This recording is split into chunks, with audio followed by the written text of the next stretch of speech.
It is time to finish your sketchbook. This right here is my sketchbook that I started in 2021. And although I am finally almost done, I still have a few blank pages that I need to fill up. So I came up with a few ideas we can do to fill up our sketchbooks when we are bored. And my very first idea to fill up my desolate pages is an OC page. So at first I was gonna draw another character from my Mira OC's universe. She was gonna be this really pretty floaty ballerina with a saber, but I hated it. So I restarted. This time I wanted to start with something simpler and a little bit of a cuter style and make a girl character to interact with my animal characters that I use most often on my shop. And for all the fuss I made about that first sketch, I didn't like this one very much either.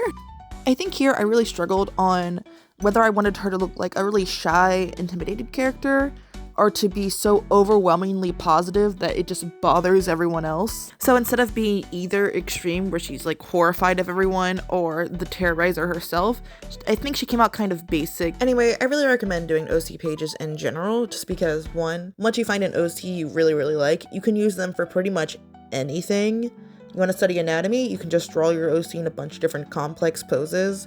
If you wanted to do like full-on storytelling illustrations, they're good for those too. Like OCs in general are one of the best ways to fill up a sketchbook because it's like having your own like little puppets that you can tell pretty much any story with. A bit unrelated, I want to point out that even though I didn't necessarily like these sketches, they still went into my sketchbook. Sketchbooks do not need to be perfect, precious places where you can only put your best art. That's what portfolios are for, right? Sketchbooks are supposed to be where you think things out, where you're putting your messy art, where you're trying to figure out what kind of style, what you want to learn next. It's never supposed to have been somewhere that's really prissy, proper, and perfect. And I think when we treat it that way, where it has to be a very sacred place and we compare ourselves to other people's sketchbooks, that's when we become super demotivated to put anything down on the paper at all. And that being said, there's also nothing wrong with adding a little bit of pizzazz to your sketches to make you want to draw more. Like, for example, for this sketchbook page, I cut out the little characters I was drawing. I put them into my sketchbook with some pretty washi tape that I liked and added a bit of a blue wash with some watercolor paint. Anyway, that was pretty much the end of this first sketch. I decided to name her Millie. One, because I really like the show Hello Boss, and two, because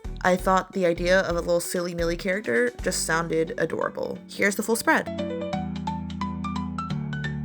This brings me on to my next idea, which is a screen cap redraw. So basically you take your favorite part of any show or movie and you redraw that scene. This was really popular a few years ago with that one like screenshot of Sailor Moon, people redrawing it like crazy. For me, I'm going to be drawing that one scene from Barbie where she's just having like this really deep realization moment while she's in her cowgirl outfit. And here's the sketch, completely done. Because I thought I was recording, but I just took a photo. Yeah, so what I was trying to do here was really just redraw that scene in my own personal art style. At first, I thought the sketch looked like pretty good. Didn't have any complaints about it. But as soon as I started painting it, she looked a little bit like Sid the Sloth.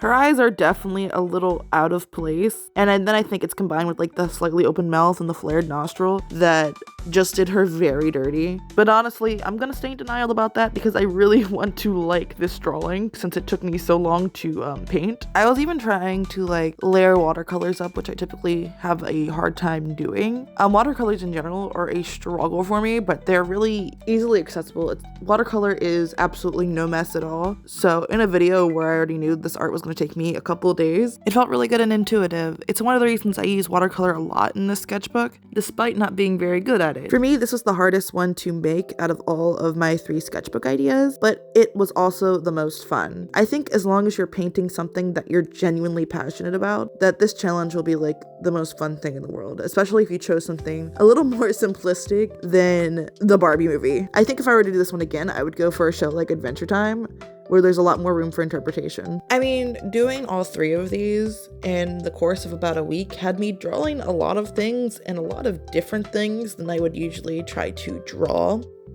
Like this one had me thinking a lot about how to capture Margot Robbie's face and how to capture her likeness into a drawing, even if I didn't succeed and did her a little dirty. It really put me outside my comfort zone. With the first OC challenge, I was kind of put outside my comfort zone by trying to reverse engineer a character that fits in a world not really made for them, mostly made for like little cute animals and frog characters. Or maybe I'm just rambling. You can tell me how you think this spread turned out and if you'd like to do it too.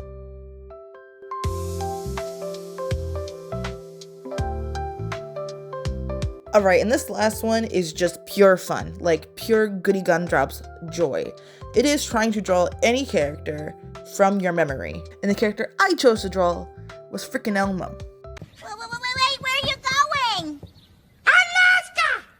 It's faster if you drive. Now this challenge is pretty much exactly as it sounds. You pick your favorite character and you try to draw them completely from memory.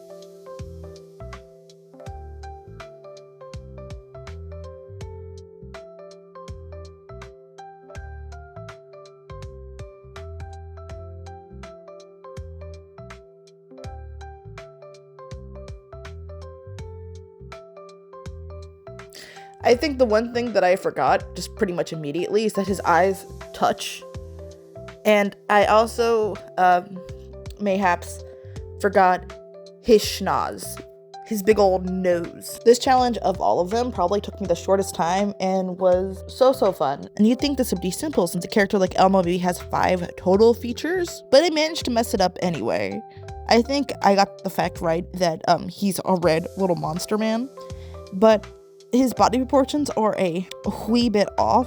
His eyes are definitively not touching. And I forgot my boy's nose. I feel like had I just added the nose, everything would have looked normal. So after I finished painting him in, I dubbed the not Elmo since he's obviously an imposter. Because even though I knew I had done something wrong, I didn't exactly know what I had done wrong until I went to go look at a reference later. I'm gonna add this to the list of reasons why I should use references. Additionally, if I ever do a part 2 of this video, I definitely need to add mind horses as one of the page fillers. But once again, I'm getting sidetracked. This ended up being my Elmo as I finished like filling in his mouth here. And just to like decorate him a little bit, I added a little rainbow behind him. I thought it felt very, artsy and creative. Kind of reminded me of, you know how Elmo was like talking to the crowns, or he talked to like Mr. Noodle and he had like a little scratchy, colorful background. Very much the vibe, even though this is an Elmo imposter. But I'm finishing out his little rainbow here.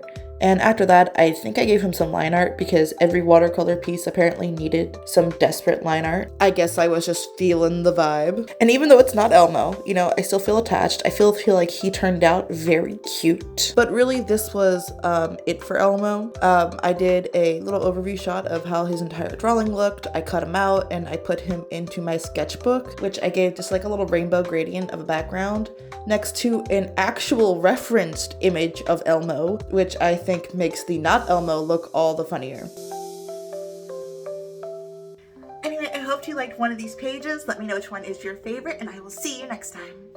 Bye!